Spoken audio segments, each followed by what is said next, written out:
Look closely. What do we all have in common? No matter what corner of the world you live in, you need food, water, shelter, and money. Half of every transaction involves money in exchange for goods or services, stocks, a loaf of bread, illegal drugs. You gotta pay for it. We spend much of our lives chasing money to make a living and accomplish our dreams. But it's also an instrument of destruction. Some might say evil, driving criminals to lie, steal, and even murder. The existing banking system extracts enormous value from society, and it is parasitic in nature. Money is a catalyst for the worst and the best of human endeavor. Before civilization, we created currency, fuel for wars, the path to power, champion and enemy of innovation. Money is so integral to our society and our global economy that its true nature remains a mystery to most. This is the story of money, perhaps the end of money as we know it. No matter how fat your bank account or how thin your wallet, to us it's all cold hard cash. There are some who want to kill it. Get rid of it. Burn your dollars, your euros, your yen, and transform every penny you have into ones and zeros, digital currency. Entrust it to the web and computers spread across the planet. Magic internet money. It's called cryptocurrency, Bitcoin. Invented in secret, it was a gift to the world. It's not just a currency, but it's actually programmable money. A potential curse on bankers. And there's nothing that the big banks or politicians can do to stop it. Breaking every government's grip on money supply. What the internet did for information, Bitcoin is doing for money. Could it be the new gold?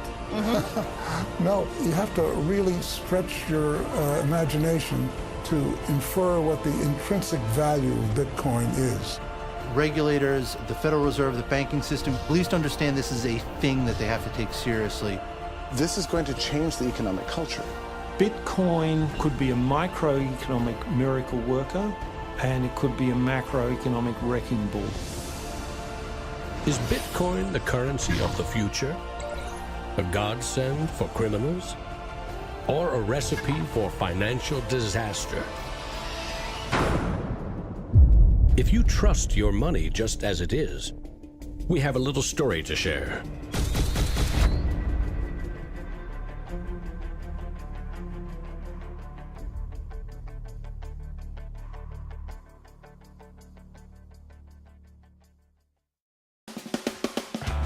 Once upon a time, there was a big party with everyone standing around the punch bowl, drunk. Politicians credited the strong economy to their wise decisions. Businesses jumped into new profitable markets, ignoring risk. In fact, the experts said there was no risk. Then, troubling market data from minor countries spooked the markets. Rumors spread. More bad news rattled housing prices at the heart of the financial world. A major bank went insolvent. Investors and businesses made a run on the other banks, demanding their cash deposits. The largest financial institutions in the center of the modern world were frozen. Assets were seized. Banks foreclosed. A credit crunch threatened the entire world economy. And then, finally, the government stepped in. The largest bank bailout ever. Swift action by the head of state had saved the day. Remember that? No, you don't. It happened 2,000 years ago.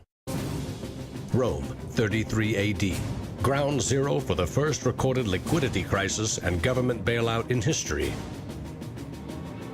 The largest empire the world had ever seen was brought to its knees by a banking disaster. Emperor Tiberius used money from the national treasury to bail out the country's troubled banks and companies. History may not repeat itself, but it certainly rhymes. Badly. People in power and their money have always been at the very center of it.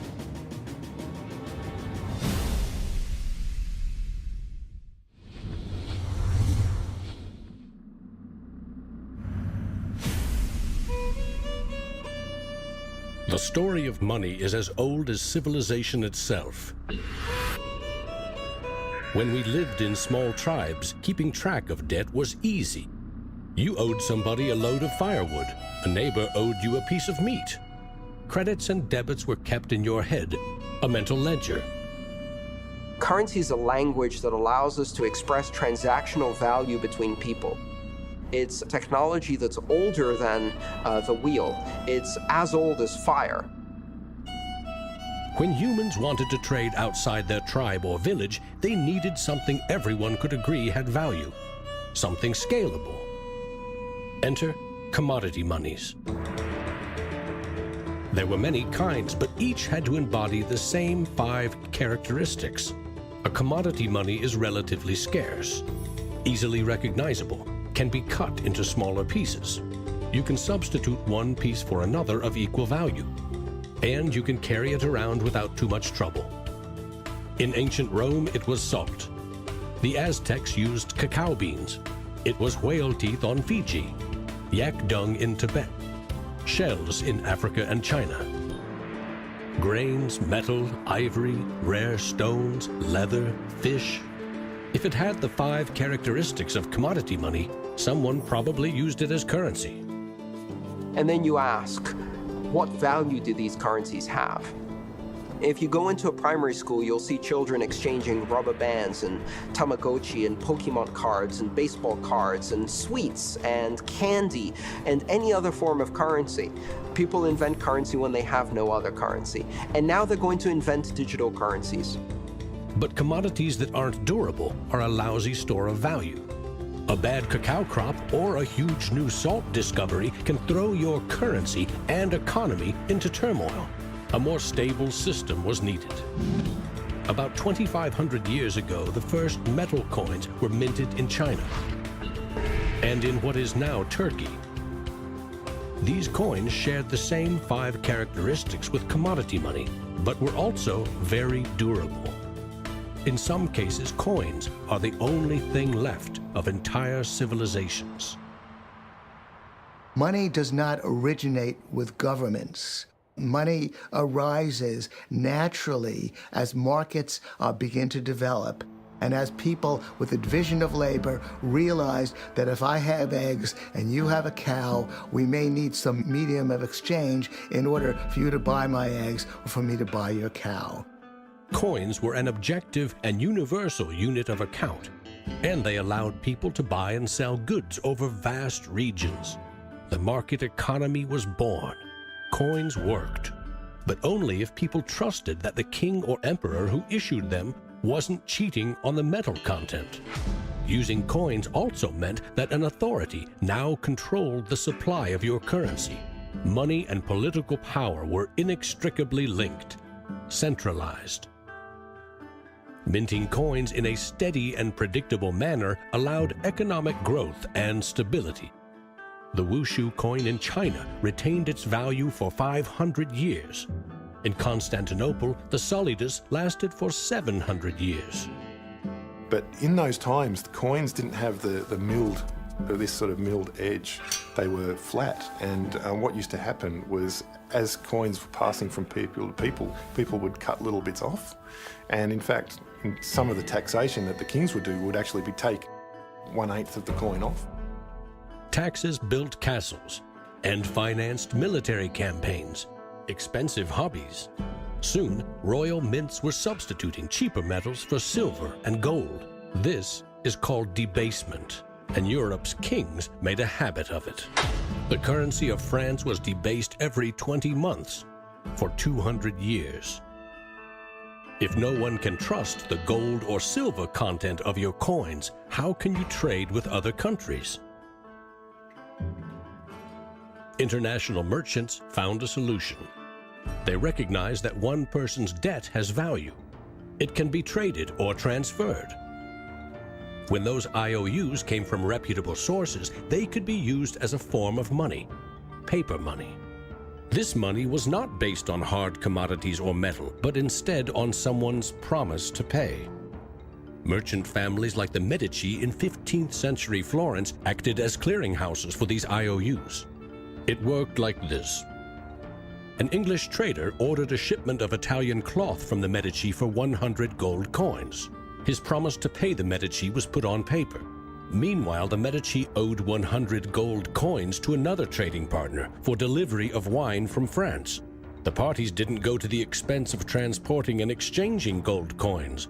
Instead, the paper was transferred. Everyone agreed that the paper had value, 100 gold coins, but only because everyone trusted the Medici as solvent middlemen. They had created a paper money machine. Within a few generations, they rose from low crime to high finance. Their great wealth helped fuel the Italian Renaissance and elevated the family to levels of enormous political power. The power to marry into royal families and get elected as popes. The ties binding money to power, politics, and influence now ran through church and state. Merchants had proven that creating paper currency could be wildly profitable. Goldsmiths wanted in on the action. Imagine it like this: if the goldsmith had seen over a period of time that some of the coins he was storing for people were gathering dust, the people who owned them don't need them right now. So what if I go and lend them out into the community and I charge them interest on this loan? So he starts out lending some of these gold coins, and then later he realizes actually people don't even want the gold coins, they just want the piece of paper that says the gold coins are in the bank and with the goldsmith. So I can now make a loan with these pieces of paper, and whatever I write on a piece of paper, as long as people trust me, they'll trust the paper. And effectively the goldsmiths and the early day bankers, they had literally acquired the power to print money. More and more private paper money from merchants and banks circulated and began to rival the crown's coins. The power inherent in controlling and issuing money began slipping away from the rulers. They couldn't tax or debase this new kind of money, but they had bigger ambitions than ever with trading posts, colonies, and empires that now stretched across the globe. For centuries, European countries would take turns building massive fleets and waging war on each other to rule the world.